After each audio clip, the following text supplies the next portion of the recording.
Assalamualaikum warahmatullahi wabarakatuh. Sebelumnya, izin memperkenalkan diri. Kami dari kelompok 1 yang beranggotakan saya Lisna Diana Nabila dengan NIM belakang 115, lalu rekan saya Syala Nabila Syahada dengan NIM belakang 110, lalu Novianti dengan NIM belakang 111, lalu Rizky Subagja dengan NIM belakang 114, lalu Dimas Bagus dengan NIM belakang 149. Di sini kami akan memaparkan hasil analisis kelompok kami pada perusahaan Matahari Department Store. Baik, yang pertama yaitu ada struktur organisasi pada Matahari Department Store. Dapat dilihat pada layar, pada tingkat paling atas terdapat Dewan Komisaris dan Direksi yang berperan sebagai pengawas dan pengambil keputusan strategis. Hal ini sesuai dengan konsep struktur organisasi tradisional yang bersifat hierarkis, di mana kontrol dan kebijakan utama berada di manajemen puncak. Dewan Komisaris menjalankan fungsi pengawasan, sedangkan direksi bertanggung jawab atas perumusan strategi dan kebijakan perusahaan, serta CEO sebagai pengendali operasional. Dapat dilihat pada layar, di bawahnya itu ada CEO yang berperan sebagai penghubung antara kebijakan strategis dengan pelaksanaan operasional. Dalam teori struktur organisasi, posisi ini mencerminkan pembagian yang jelas antara fungsi pengawasan strategis dan fungsi operasional. Lalu pada level di bawah CEO, struktur organisasi Matahari dibagi ke dalam berbagai direktorat.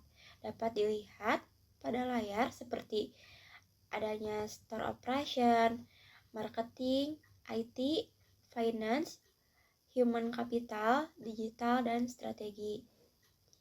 Pembagian ini menunjukkan penerapan struktur organisasi fungsional yang dimana aktivitas perusahaan dikelompokkan berdasarkan fungsi utama, yaitu untuk meningkatkan spesialisasi, efisiensi, dan pengendalian. Selain struktur fungsional, Matahari juga menerapkan struktur divisional, khususnya pada divisi produk seperti private label dan general merchandise manager atau GMM yang dibagi berdasarkan kategori produk dan merek, seperti GMM Specialty Project, GMM All Nevada, GMM Connection, ST Wi-Fi, Anissa Intimate, lalu ada GMM Little M Disney Character, Sweet Miss, GMM Footwear, dan GMM Lifestyle kategori. Walaupun terbagi ke dalam berbagai fungsi dan divisi, seluruh unit tetap berada di bawah koordinasi CEO, sehingga integrasi antar fungsi tetap terjaga. Hal ini sejalan dengan upaya perbaikan struktur tradisional, yaitu menyeimbangkan kebutuhan akan pengendalian dengan keputusan dan kebutuhan koordinasi dan integrasi. Keberadaan divisi digital, strategi, dan PMO menunjukkan bahwa Matahari mulai beradaptasi menuju organisasi yang lebih agile sesuai dengan tuntutan bisnis, retail modern, dan perkembangan teknologi. Struktur ini mencerminkan transisi dari organisasi tradisional menuju organisasi yang lebih fleksibel dan responsif terhadap perubahan pasar. Lalu mengapa struktur organisasi pada Matahari Department Store dapat dikategorikan termasuk ke dalam struktur organisasi fungsional dan divisional? Struktur fungsional, mengapa disebut struktur fungsional? Yaitu karena Matahari membagi organisasi berdasarkan fungsi utama perusahaan seperti operasional toko, marketing, keuangan, IT, SDM, dan digital. Setiap fungsi dipimpin oleh direktur yang memiliki keahlian khusus di bidangnya, sesuai dengan konsep struktur fungsional yang menekankan spesialisasi dan efisiensi kerja. Lalu mengapa termasuk struktur divisional? Karena dalam beberapa bagian, khususnya pengelolaan produk dan merek seperti private label dan GMM, Matahari membagi organisasi berdasarkan kategori produk atau lini bisnis. Setiap divisi produk memiliki tanggung jawab atas kinerja dan pengelolaan produknya masing-masing, sesuai dengan teori struktur divisional yang digunakan pada perusahaan besar dengan beragam produk dan pasar. Sekian pemaparan dari saya, selanjutnya akan dilanjutkan oleh rekan saya. Selanjutnya, kepemimpinan. Yang pertama ada kepemimpinan transformasional. Upaya pimpinan dalam membangun motivasi dan semangat kerja karyawan. Pimpinan memberikan visi yang jelas terkait target penjualan dan kualitas pelayanan, serta mendorong kerja sama tim. Selain itu, pimpinan juga berperan sebagai teladan dalam etos kerja, disiplin, dan sikap profesional sehingga karyawan terdorong untuk meningkatkan kinerja dan loyalitas terhadap perusahaan. Yang kedua ada kepemimpinan transaksional. Dalam aktivitas operasional sehari-hari, pimpinan meningkatkan kepemimpinan transaksional dengan menekankan pencapaian target dan kepatuhan terhadap aturan perusahaan. Kinerja karyawan diukur berdasarkan target penjualan dan standar pelayanan yang telah ditetapkan. Pemberian intensif, bonus, maupun penghargaan dilakukan bagi karyawan yang berprestasi, sementara sanksi atau teguran diberikan bagi karyawan yang melanggar SOP. Yang ketiga ada kepemimpinan situasional. Pimpinan di PT Matahari Departemen Store menyesuaikan gaya kepemimpinannya dengan kondisi kerja, situasi toko, dan tingkat kemampuan karyawan. Karyawan baru biasanya diberikan arahan dan pengawasan yang lebih intensif, sedangkan karyawan yang sudah berpengalaman diberikan kepercayaan lebih besar dalam menjalankan tugasnya. Hal ini membantu operasional toko tetap berjalan efektif dalam berbagai kondisi. Baik, selanjutnya di sini ada budaya organisasi atau akrab disebut dengan budaya Matahari. Ini menjadi fondasi bagi Matahari. Budaya perusahaan ini dibangun atas 5 nilai utama, yaitu yang pertama ada rendah hati. Matahari senantiasa mengedepankan sikap hormat kepada orang lain, namun tetap tegas dalam bertindak. Yang kedua ada kolaboratif. Fokus utamanya adalah untuk membangun kerjasama tim yang solid, saling percaya, dan memberi dukungan yang positif. Yang ketiga ada kompetitif. Perusahaan memupuk semangat juang yang kuat untuk bersaing secara sehat demi mencapai kinerja yang terbaik. Yang keempat ada inovatif, selalu adaptif, kreatif, dan juga orisinil agar tetap relevan baik di masa kini maupun masa depan. Lalu yang kelima atau yang terakhir ada giving back. Komitmen untuk berbagi manfaat serta kebahagiaan kepada masyarakat atau juga lingkungan secara tulus. Oke, selanjutnya di sini ada strategi controlling pada perusahaan Matahari Department Store. Yang pertama ada pengendalian portofolio gerai dan kinerja operasional.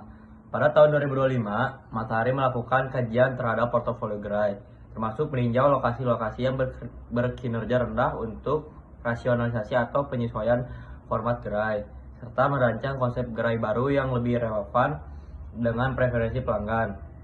Yang kedua ada pengendalian efisiensi biaya dan operasional. Peninjauan harga dan promosi, manajemen Matahari juga melakukan penyesuaian harga dan strategi promosi untuk menarik minat konsumen di tengah tekanan biaya retail dan menjaga margin laba sekaligus mengontrol biaya pemasaran dan diskon. Yang kedua ada optimalisasi biaya operasional gerai. Dalam laporan kuartal 1 2025, manajemen Matahari menyatakan fokus pada optimalisasi gerai termasuk efisiensi tenaga kerja dan produk procurement untuk menurunkan biaya persediaan atau produk serta meningkatkan produktivitas ruang gerai. Yang ketiga ada penguatan kontrol kinerja melalui sistem dan indikator. Pemantauan KPI kinerja di sini perusahaan memanfaatkan indikator kinerja seperti penjualan per area, margin kontribusi, dan performa gerai untuk memantau dan mengendalikan pencapaian target. Selanjutnya yang keempat ada pengendalian sistem informasi dan digitalisasi operasional, implementasi dan penggunaan sistem digital atau ERP dan sistem kontrol. Matahari telah menerapkan sistem Enterprise Resource Planning atau ERP dan sistem informasi lainnya yang mendukung mengintegrasi data operasional, keuangan, persediaan, dan penjualan. Sistem ini merupakan alat pengendalian penting karena meningkatkan akurasi data, transparansi operasional, dan kecepatan pengambilan keputusan sehingga menjadi bagian dari manajemen controlling modern. Yang kelima ada pengendalian produk dan portofolio brand. Matahari melakukan penyesuaian terhadap portofolio merek termasuk ekspansi merek eksklusif seperti Suko dan Zest yang tidak hanya sebagai strategi pertumbuhan tetapi juga sebagai kontrol terhadap kontribusi margin tiap lini produk. Assalamualaikum warahmatullahi wabarakatuh. Perkenalkan, nama saya Dimas Bagus Haryanto dengan NIM 23500911149. Di sini saya akan melanjutkan presentasi dari kelompok 1, yaitu slide terakhir ini yang berjudul Strategic Evaluation. Yang pertama di sini ada metodologi evaluasi dan rasionalisasi diagnostik strategi.